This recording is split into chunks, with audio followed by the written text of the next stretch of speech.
Mama kan lẹ́sẹ̀ o. Kwamwan. Mama kan lẹ́sẹ̀. Kwamwan. Mama kan lẹ́sẹ̀. Kwamwan. Wọ́n fi kíní yẹn kan kẹ́. Orí kíní yẹn ò gbà bọ́dé o. Ah, ó mú fo. Hey! Ó mú fo bàbá. Ẹgbẹ́ afẹ́fẹ́ gbé pa. Ẹgbà. Ah, gbogbo ẹ ti disappoint bàbá o. Kwamwan mama kan. Ẹjọ́ irú kí lè yọ ọmọ anífowó ṣe yín gan-an. Bàbá kéwọ̀n. Ní ìpẹ́ kúrò nínú ilé yín. Nínú àwọn mansion àti villa yín tẹ́ ẹ sùn lórí waterbed nínú jẹjẹjẹjẹ yín. Ẹ gbéra yín fúnra lára yín lọ fi ra yín ṣẹ̀sín international lẹ́yìn. Kí lè rò pé jámọ́ ẹ̀yin ọmọ Nàìjíríà? Tẹ́ bá tẹ̀ ti wà níbi position kan tẹ́ mọ àwọn politician kan tẹ́ ṣe nǹkan kan, ẹ máa ṣe bẹ́ẹ̀ ni wípé lẹ́yìn Ọlọ́run ẹ̀yin ni. Lórí kíni ẹ wo bẹ́ ṣe embarrass ara yín. Ẹ wá kọ́ lẹ embarrass. Ṣùgbọ́n nǹkan tẹ́yin náà ń fẹ́ ojú yín ti bọ́ǹsìn. Ẹ wá wo ẹ̀sìn bó ti ṣubú lẹ́sìn fún K1 the ultimate lẹ́yìn. Mò ń bọ̀ o, ẹ jẹ́ sáré gbé yín débẹ̀. Kí tó wá fi fídíò full video gangan kan tó ṣẹlẹ̀ kí wá fi hàn yín. NCAA to blacklist K1 from flying in Nigeria for 6 months following clash with value jet officials. Now, oṣù mẹ́fà gbáko òun ni wọ́n ban K1 the ultimate both locally and internationally. Gbọ́dọ̀ fly láti Nigeria lọ abroad. The Nigerian Civil Aviation Authority, NCAA, says singer Wasiu Ayinde, the popular Fuji musician, K1, Kwamwan, will be blacklisted for 6 months for his conduct at the domestic terminal of the Nnamdi Azikiwe International Airport, Abuja. The NCAA's Director of Public Affairs and Consumer Protection, Michael Ashimogo, announced during a press briefing today. What I must assure the general public is that everybody involved in this will be brought to book. Thank you. As we speak, the passenger is going to be blacklisted for the next 6 months. Flying in Nigeria, aviation rules are made for everybody, for the protection of everybody. These rules are global. There is nothing about the rules that is to antagonize any passenger. So, we will do everything we can to get to the root of it. Everybody who needs to be punished or sanctioned will receive justice, he said. He also disclosed that the NCAA is currently writing to the Attorney General of the Federation and the Inspector General of Police to initiate legal proceeding against Wasiu Ayinde. Wọ́n ti bá wọn fẹ́ kíní lójú. Wọ́n ti kọwọ́ bọ̀ kíní lójú. When asked if Kwamwan will not be persecuted due to his closeness to the President Bola Tinubu, the director said Tinubu, as well as Festus Keyamo, Minister of Aviation and Aerospace Development, are committed to the rule of law, and no individual, irrespective of their status, will face the law. Ṣebí nítorí pé jẹ́ ìkan lára àwọn bọ́ìsì bàbá Tinubu lẹ ṣe ń ṣorí lè gbélé bẹ́ẹ̀ ní pé lórí mẹ́wàá ń bẹ̀. Kí ló dé tẹ́ dúró? Kí ló dé tẹ́ dúró de gẹ́ẹ̀tì kó ẹ wá wo fídíò jàre.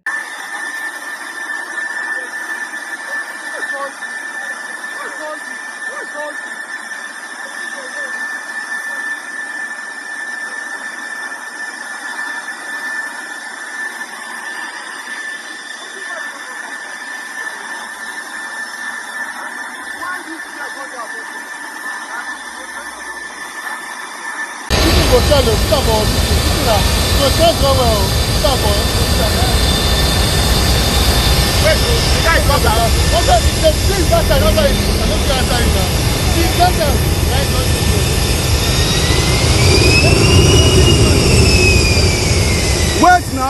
Wait now. Say you strong. Why you not wait?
ẹ̀yin náà ẹ wo gbogbo attitude tí bàbá tọ́pù tọ̀ ń bìbẹ̀ yẹn ṣé kò wà embarrassing ṣé irú bàbá K1 bí bó ṣe lórúkọ tó pẹ̀lú èjì wọn bàbá tó ń lọ sí 70 ṣé irú wọn ló yẹ ká máa bá ní irú ibi situation báyìí ẹ fẹ́ fly látàbújá wá sí Lagos State àbí bó lẹ̀ ń lọ àbẹ fẹ́ fly láti Lagos lọ sàbújá bó lẹ̀ ń lọ ń bẹ̀ locally ṣì nìyẹn o ẹ jẹ́ ká bèrè lọ́wọ́ K1 the ultimate ṣe bọ́n máa ń wá sí abroad ìjọ ó ti ní airport kan tó ti gbà tán ní kan gbómi wọlé no tó bá wá di kàráǹgídá pé medically it must be so a ní doctor report dání signed tó bá jẹ́ pé omi lásán K1 ní omi lásán ló wà nù bẹ̀yẹn nítorí wípé ọ̀rẹ́ wọn Bọ́lájí Bàsíà ó ti kọ́ síta mo rí write up wọn tó sọ wípé K1 o and there was a time he fell sick o they rushed him to the hospital and the doctor came there and said there was nothing serious ọkàn ní láti máa mú mi from time to time ní Bọ́lájí Bàsíà tún tẹ̀síwájú wípé K1 máa ń sweat gan ẹjọ́ ẹ̀yin tẹ́ súnmọ́ wọn èmi ò súnmọ́ wọn ẹ̀yin tẹ́ súnmọ́ wọn Bọ́lájí Bàsíà pàdé wọn Bọ́lájí mi Bàsíà mi ẹ̀yin tẹ́ súnmọ́ K1 Bọ́lájí Bàsíà ní omi máa ń sun lára K1 ni o wọ́n ní láàrin how many hours lásán wá ti lo àìmọye handkerchief àti soak kí ló dé bẹ́ẹ̀ tẹ́ ẹ̀ mú lùkúdì ṣé mi lùkúdì ni it is well àwọn kan wà tí wọ́n máa ń ní irú àìsàn bẹ́ẹ̀ yẹn lára tí mo mọ̀ iná ọrùn kind of okay ibẹ̀ ni kọ́kọ́ là ń lọ tó bá wá jẹ́ wípé ẹ̀ ń wá sábrọ̀d ẹ̀ ń fly káàkiri lábrọ̀d ìjọ níbi tí wọ́n ti gbà lọ́wọ́ yín pé kẹ́ gbómi wọlé ìgbà tó wá jómi lásán lẹ́sọ wípé ẹ rọ síbẹ̀ tẹ́ fẹ́ mu ṣe bí wọ́n á dè fún yín lómi míì nínú flight okay ká tẹ̀ wá sọ wípé ẹ fẹ́ mu mi flight ẹ trust wọn láàrin Èkó sábújá Àbújá sẹ́kọ̀ọ́ how many hours ní ẹ ti lọ́pàá ẹ ti dé omi tẹ́ ẹ bá tí ì mú láàrin àárín yẹn kò tí ì mú ikú dé àbí tó jẹ́ sí wípé omi nìkan kọ́ omi kan ló wà nínú kinní yẹn bàbá kí ló wà ń bẹ̀ ẹ wá ṣé nítorí ẹ ń bọ̀ látọ̀dọ̀ bàbá Tinubu àbí ó wá ìgbéraga yẹn wá pọ̀ ẹ wá mo mọ̀ ẹgbẹ́ yẹn ọmọ Yorùbá ẹ kì í understand nǹkan dáadáa mo rí àwọn kankan tó rí bàbá K1 perform bẹ́ẹ̀ kí tó wá sọ̀kọ́ tí Festus Keyamo tí wọ́n sọ ń bè bàbá pàṣọ kó àwọn ẹ perform kíní wa mẹ́yẹn o ẹ dún agbára wò ẹ̀yin lẹ́ẹ̀ nọ́tìsì ẹ rí nǹkan bọ̀rọ̀ K1 practice agbára wọ́n try agbára kílẹ̀ Ìjẹ̀bú Òde kò wọ́ọ̀kì kíní yẹn fẹ́lẹ̀ wọn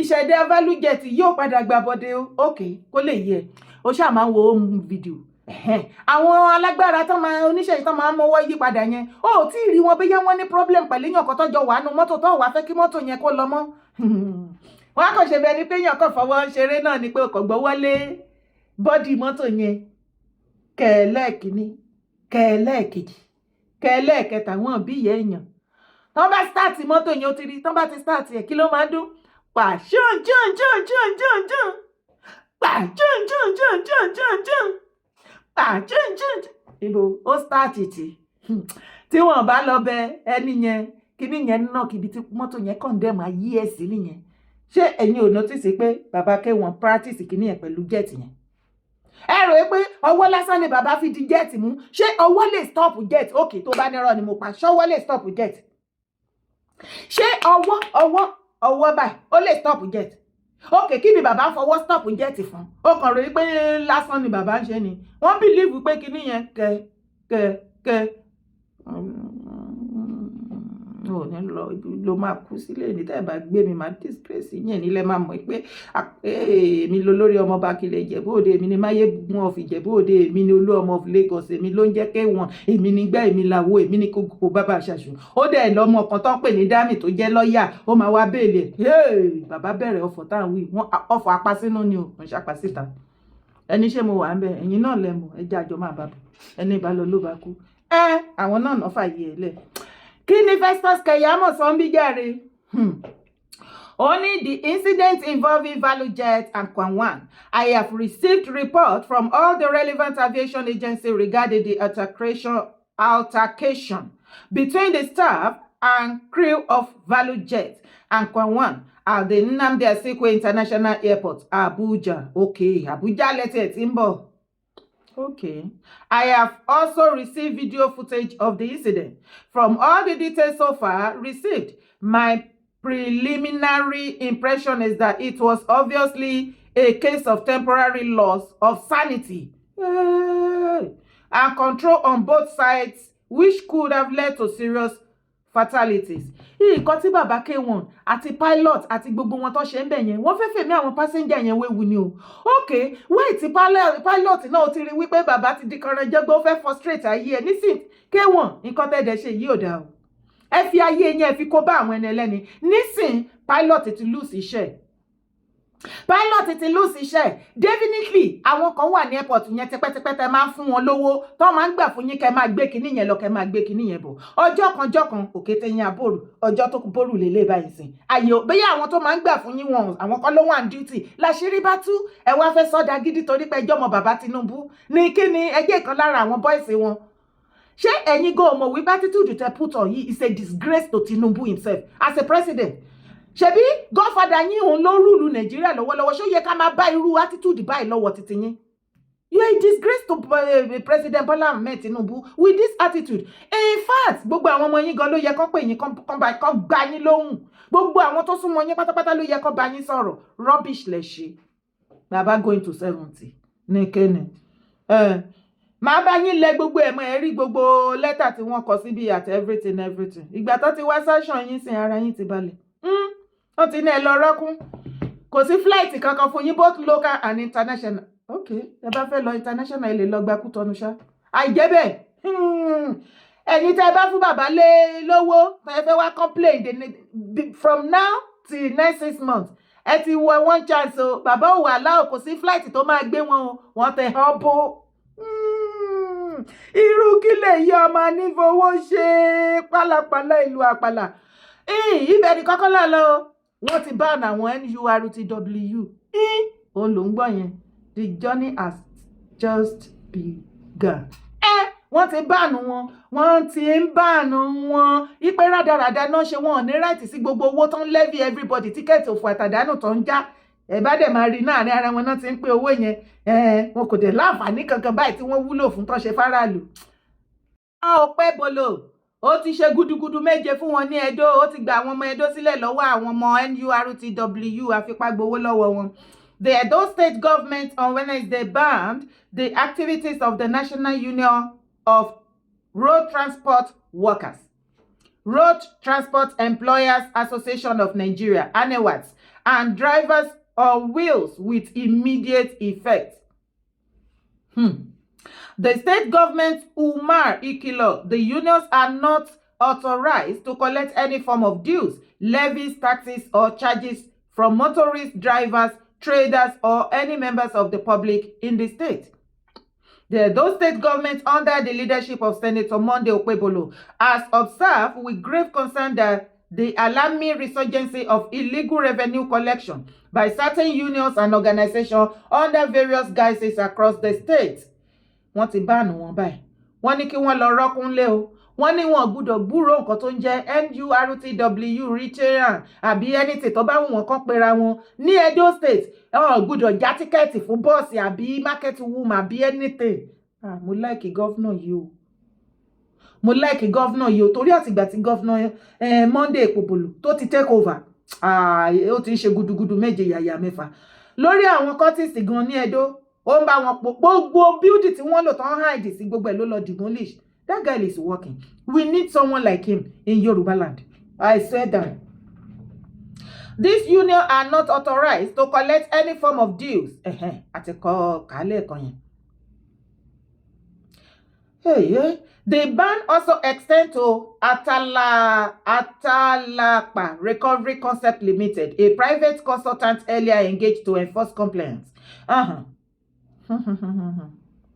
The government said it considered this action as act of economic sabotage, social oppression, and a direct affront to law and order, noting that the era of using union as front to harass, intimidate, or extort drivers and road users in the name of revenue collection is over. Ìwọ tí wọ́n bá gbámú tí gọ́vnà Edo bá gbámú ẹ̀wọ̀n ló ń lọ tó pẹ́rẹ́ lọ́mọ Nurtw. Mo rò wípé àsìkò ti tó tí ẹ̀yin gọ́vnà sílẹ̀ Yorùbá tẹ̀yin náà máa ṣe the same thing. Ṣùgbọ́n wọn ò ní fẹ́ ṣe torí kọ́sítọ́mà dáadáa ni. Àwọn kókú lọ kárùn lọ ọmọ union ni kókú lọ kárùn lọ fún àwọn politicians ilẹ̀ Yorùbá. Àwọn náà máa ń lo rí auxiliary ni. Inú prison ni mo example ni o. Ìkọ́ tó bá yọ̀ǹda rẹ̀ fún náà máa lò ẹ́ fún. Inú prison òun ni Mákindé ti lọ yọ nígbà tó ní ìdè láti win ìbò. Ìgbà tó dé ti wá ṣèbò tó bẹ́ẹ̀ sí tó ti gba second time tí ò ní ìdè nǹkan tó ṣẹlẹ̀ láàrin wọn ó padà dá síbi ó dá padà sínú prison bẹ́ẹ̀. Ibẹ̀ ló ti kúrú tó ń ga sìn. So kókú lọ kárùn lọ lẹ́yìn ọmọ union ẹ̀yìn Nurtw lẹ jẹ́ fún àwọn politicians. Ìdí nìyẹn tó jẹ́ pé àwa tí a mọ bó ṣe ń lọ láìkí gbogbo rádaràdà tẹ́ ẹ̀ ṣe torí gbogbo owó tẹ́ ẹ̀ rí yẹn náà ṣé rọ́ ni mo pa kò ṣe pé fi hàn press àwọn èèyàn ni. Ẹ bá mi dárúkọ bus driver kan àbí oníkẹ̀kẹ́ napep kan márúwá àbí ọlọ́kadà tó fi inú fídọ̀ tó fún yín lọ́wọ́ wípé inú òun dùn ó yẹ ẹgbà torí tíkẹ́ẹ̀tì tẹ́ ń já lọ́wọ́ wọn kí ló wà fún? Kí ló wà fún? Kí ni contribution yín sí state tẹ́ ti ń já tíkẹ́ẹ̀tì tẹ́ ń ṣe oríṣiríṣi? The only thing tá rí ẹ fi constitute nuisance ní online. Ìjà ní gbogbo yín bára yín jà tẹ́ ń lérí mọ́ra yín tẹ́ ń para yín. Ọmọ ọ̀tá lẹ̀ fi ra yín ṣe. Ẹ ti sọra yín dẹbọ sí àwọn politician lọ́rùn. Gbogbo owó tẹ́ rí bẹ́ẹ̀ bí kẹ́ fi kóbìnrin bí kẹ́ fi oppress àwọn èèyàn kẹ́ fi ṣe party kẹ́ fi ṣe oríṣiríṣi. Kò sí èrè kankan tí each state tẹ́ ti ń já tíkẹ́ẹ̀tì kò sí èrè kan tí wọ́n jẹ lára yín. Àwọn governors tó dé wọ́n bẹ̀ tó yẹ kí wọ́n kọ́kọ́ stop gbogbo yín nítorí wọ́n mọ̀ wípé ẹ̀yin lẹ máa ń wúlò fún wọn tí wọ́n bá fẹ́ ṣe kí ni tó bá ti fẹ́ dìbò. Tó bá ti ní àwọn ìdẹ̀tí iṣẹ́ tó fẹ́ ṣe pé kinní kan ẹ̀yin lẹ máa ń wúlò fún wọn bíbẹ̀ nítorí ẹ̀ náà ṣe fi yín sílẹ̀ síbẹ̀ kẹ́ máa constitute nuisance because àmọ́ nǹkan tẹ́ wúlò fún. Àmọ́ nǹkan tẹ́ wúlò fún. Bí gọ́vnà Okpebholo ní Edo tó ṣe báànù wọn ẹjọ́ ọmọ Yorùbá ṣé ó yẹ kí wọ́n báànù àwọn Nurtw náà nílẹ̀ Yorùbá ẹjọ́ ẹ bá mi kọ síbi comment section ṣé ẹ agree káwa náà ká pariwo wípé a ò fẹ́ gbọ́ nǹkan tó ń jẹ́ Nurtw mọ́ union ní ilẹ̀ Yorùbá each state torí kò sí ìwúlò kankan lára wọn kò sí ìwúlò kankan.